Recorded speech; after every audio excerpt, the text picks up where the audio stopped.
నమస్కారం. మనీ మాటలు మాట్లాడుతుంటే చాలా సంతోషంగా ఉంది. ఇప్పుడు గోల్డ్ 400 గ్రామ్ రూ. 400 పడింది. మళ్ళీ 12,600కి వచ్చేసింది. 13,800లో ఎంతో ఉంది. వెళ్లి వస్తున్నాడు కొంచెం. 24 క్యారెట్ ఏమో 13,756 దిగిపోయింది. అది కూడా రూ. 450 డౌన్. 18 క్యారెట్ కూడా డౌన్. సో, ఇదేమో ఒక షార్ట్ టర్మ్ దోలేంది గోల్డ్ వర్క్ చూసా అంటా. ఒకే లెవెల్‌లో వెర్టికల్‌గా పెరిగింది. టక్కని పడింది. మళ్ళీ, మళ్ళీ పెరగడం స్టార్ట్ అయింది. కానీ పడిపోయింది. వెండి కూడా ధడేలని పడింది. 10.5%, 11% టక్కని పోయి ఎక్కడో పడేశారు. నేను చెప్తున్నట్టుగే ఇవాళ ఫ్యూచర్ మార్కెట్‌లో 2035లో ట్రేడ్ అవుతున్నాయి. ఒకే అవర్‌లో 11% పడిపోయింది. ఇదే నేను చెప్పాను మీకు వాలటాలిటీ అని. ఇది బంచ్ అయిపోయిందని అనుకోకండి. ముడిచి కన్ను వదిలినంతలో -50% అయిపోతుంది. అందుకే వెండి చాలా వాలటైల్. ఇది మానిటరీ మెటల్ కాదు. పడిచి చెప్పాను మీకు. దీంట్లోనేమో మ్యూచువల్ ఫండ్‌లోనేమో ఇంకా మోసంగా రిఫ్లెక్ట్ అవుతుంది. ఇది ముట్టకండి. ఇది ప్రాబ్లమ్ అవుతుంది. ఇది చైనా ఆడుతున్నారు, ఇంకెంతమంది ఆడుతున్నారు, ఆళ్ళు ఆడుతున్నారని. చాలా సిల్వర్ ఉంది. ఎంతైనా వస్తుంది అని చెప్పాను మీకు. టక్కని సిల్వర్ పడింది. ఇప్పుడు అందరూ ఏం చెప్తున్నారు, జియో పొలిటికల్ టెన్షన్ ఈజ్ అయిపోయిందని. ఒక టెన్షన్ కూడా జెలెన్స్కీ ఒకటైపోయారు. No ceasefire. ఇప్పుడేమో నేను క్యూలో రచ్చని ఇప్పుడు రష్యన్ వాళ్ళని పంచారు. ప్రెసిడెంట్ వీరికి కొట్టారు. ఎవరు? కిమ్లిన్‌లో పడింది గుండు. ఇది ఎస్కలేట్ అవుతుంది కానీ ఇదేం తగ్గినట్టుగా అనిపించడం లేదు. ఎందుకు పడిందంటే మార్కెట్ చాలా టైర్డ్ అయింది. గాలి ఎక్కువైపోయింది. బెలూన్ నుంచి గాలి తీసేసింది. వెండేమో మానిటరీ మెటల్ అని తీసుకుంటానంతోనే అది మానిటరీ మెటల్ కాదు. ఇలాన్ మస్క్ ఏం చెప్పారు? లోన్‌కెళ్ళి ఒక విషయం చెప్పారు. ఇలాగ నేను సిల్వర్ అంటే పెరగకూడదు. ఇది మానిటరీ మెటల్ కాదు. ఇది ఒక ఇండస్ట్రియల్ మెటల్. ఇదంతా పెరిగింది. ఇలా పెరిగిందంటే ఈవీ రేట్ పెంచేస్తాం. కార్ రేట్ కూడా పెంచేస్తాం. దీనివల్ల చాలా స్ట్రెస్ అవుతుంది. Solar industry, EV industry demand తగ్గుతుంది. అలాగని చెప్పారు. డిమాండ్ తగ్గుతుంది. ఆల్టర్‌నేట్ మెటల్స్ వస్తుంది అని 2 వార్తలు మాట్లాడారు. అలాగే దూదున్నట్టుగా పడింది. అది పడిందో లేదో కాపర్ కూడా కింద పడింది. కాపర్ 13% పెరిగింది. ఒకే రోజులోనే $1000 బుస్ అని గాలిడిపోయినట్టుగా. నేనేం చెప్తున్నానంటే మనకి యూజ్ లేని మెటల్ కరెన్సీకి చేసి అప్పుడు కన్వర్ట్ చేసి లోన్ ఉంచండి. ఫిన్ ఇన్‌ఫ్లుయెన్సర్ చెప్పారు, వాళ్ళు చెప్పారు, వీళ్ళు చెప్పారు అని తీసుకున్నారంటే అది మీ తల ఎత్తు. ఎక్కడ కూడా మీ మొత్తం డబ్బులు అక్కడేసి బాధపడకండి. అంది నేను రిపీటెడ్‌గా మీకు చెప్తున్నాను. మీరేం చెప్తున్నారు? నాకు ఈవిల్ తెలుసు. అలాగ చెప్తున్నారు. 10% పడిందా మీకు? మీరు తెలుసు మళ్ళీ కొన్నారంటే పడుతుంది. తల మీద పడుతుంది. అప్పుడు మీకు తెలుసు. నెక్స్ట్ ఏమో ఓలా ఎలక్ట్రికల్ ఏం చేశారంటే సరిడా దీనివల్లే మాకెంత అమ్మడం లేదు. ఏంటి? స్కూటర్. మనం ఎలక్ట్రిక్ బ్యాకప్ ఇప్పుడే అమ్ముతాం.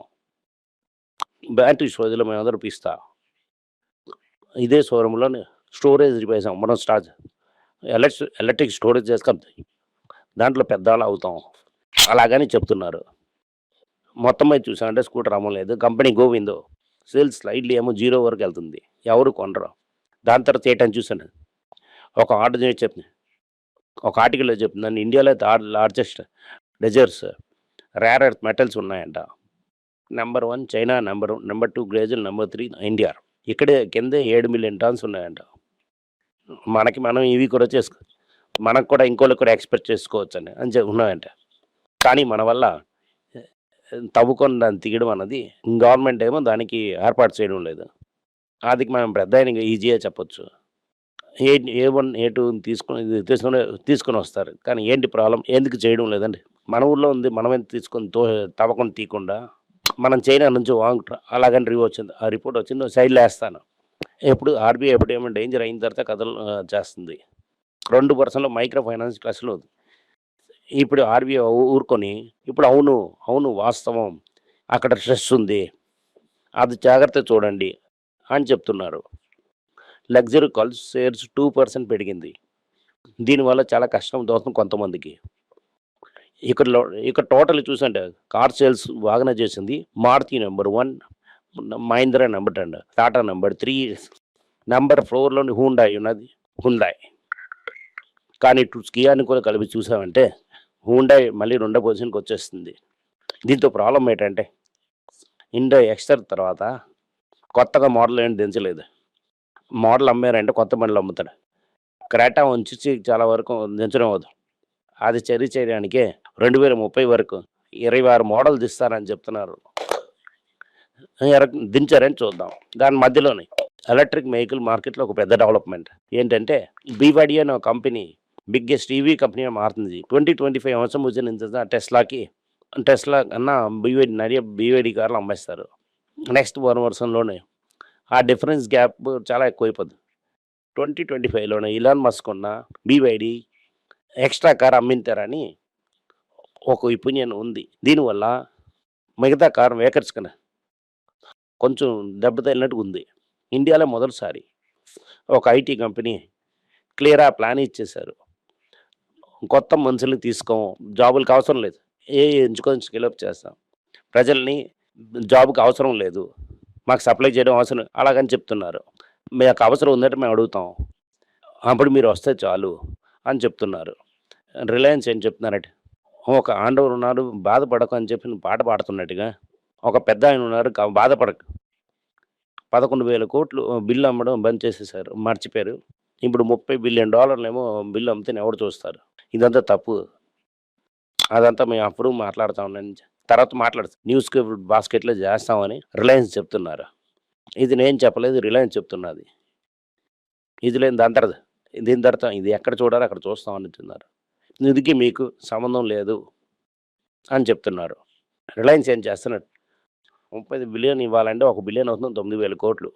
30 ఇంటూ 9,000 కోట్లు అంటే 2,70 crores ఎక్కడి నుంచి ఇస్తారు? మీకు దానికి నామక అది చేసేసి వెళ్తూనే ఉంటారు. ఇప్పుడు లాస్ట్ ఇయర్ ఇన్ఫ్లేషన్ వల్ల GST ప్రాబ్లం వల్ల పెద్దగా బిస్కెట్ బ్రాండ్ అంతా పెరగలేదు. ఇండియా తలకు ఓల్డెస్ట్ బిస్కెట్ బ్రాండ్ అవుతున్నది పేరు ఒకరు ఉన్నారు, వాళ్ళు అవుతున్నారు పార్లీ బిస్కెట్ అన్నది పాల్ బిస్కెట్ అని చెప్తారు. వాళ్ళే ఏమో పాండమిక్ ముందు సేల్స్ ఉన్న ప్రాబ్లం పాండమిక్లో చాలా లెవెల్లో సేల్స్ తగ్గిపోయింది పార్లీ తెలుగు బిస్కెట్స్. ఇప్పుడే అయిపోయి ఇంకా పాత సేల్స్ రీచ్ చేయలేదని అనుకుంటాను. ఇప్పుడు ఎలా చేయాలన్నది ఎక్స్ప్లోర్ చేస్తున్నారు. కాంపిటీషన్ ఎగ్నెస్ట్గా ఎలా ఫేస్ చేయాలని చూస్తున్నారు. నెక్స్ట్ అవుతున్నది ఫిన్ ఇన్ఫ్లుయెన్సర్. నాలాగున్న ఫిన్ ఇన్ఫ్లుయెన్సర్స్ నాతో వెళ్ళి అనుకొని ఇది నేను చాలా మంచి టైం చెప్పాను, చూసుకొని వెళ్ళి సర్టిఫికేషన్ చూడండి. సెబీ సర్టిఫికేషన్ అలా అడగండి. సెబీ సర్టిఫికేట్ లేదంటే ఆ సైడ్ వెళ్ళకని చాలా టైం మీకు చెప్పాను. సెబీ సర్టిఫికేట్ లేకుండా చేయడం ఊరిని ఏమార్చేసిన అవధూత్ సాతే అని ఒకరు ఇలాగే అందరిని మార్చి మతిమరించి 1,000 crores వేల కొలది కోట్లు సంపాదించారని ఎంత సంపాదించారని మనకు తెలియదు. అందుకే జార్జ్ ఫర్నాండో అని ఒకరు చెప్పారు మీకు. అది మనం గ్యాప్ ఉంచుకో. ఎవరికైతే ఎలా చేయాలని తెలుసో వాళ్ళు చేస్తారు, వాళ్ళు టీచ్ చేయరు అని చెప్పారు. ఎవరికైతే చేయడం తెలుసో వాళ్ళు చేస్తారు, మిగతా మంది చెప్పరు. ఎవరికైతే తెలియదో చేయడం అన్నది వాళ్ళు టీచ్ చేస్తారు ఎవరికి ఎలా చేయాలన్నది. సో విషయం చెప్పాను, విషయం తెలియపోయినా మిగతా అని చెప్తారని అంటున్నారు. మ్యాక్సిమం స్పిన్ ఇన్ఫ్లుయెన్స్ ఇలాగే ఉంటారు, ఇంక్లూడింగ్ యువర్స్ ట్రూలీ. దీనివల్ల సో ఫిన్ ఇన్ఫ్లుయెన్స్ని మీరు నేరుగా నమ్మకండి. అన్నీ చెక్ చేసి అందరు జాగ్రత్త చూసుకొని దిగండి. దాంట్లోనే అది నదిలో దిగుతున్నారంటే అది మన్ను గుర్రం ఉందంటే గుర్రాన్ని లొండుకు తీసుకొని వెళ్ళిపోతుంది. దానివల్ల జీవితంకి ఆపద వస్తుంది. నాకు తెలిసి కరెక్ట్ అని అడ్వైజర్ ఫిజికల్గా చూసుకొని చేయండి. థ్యాంక్ యూ, నమస్కారం.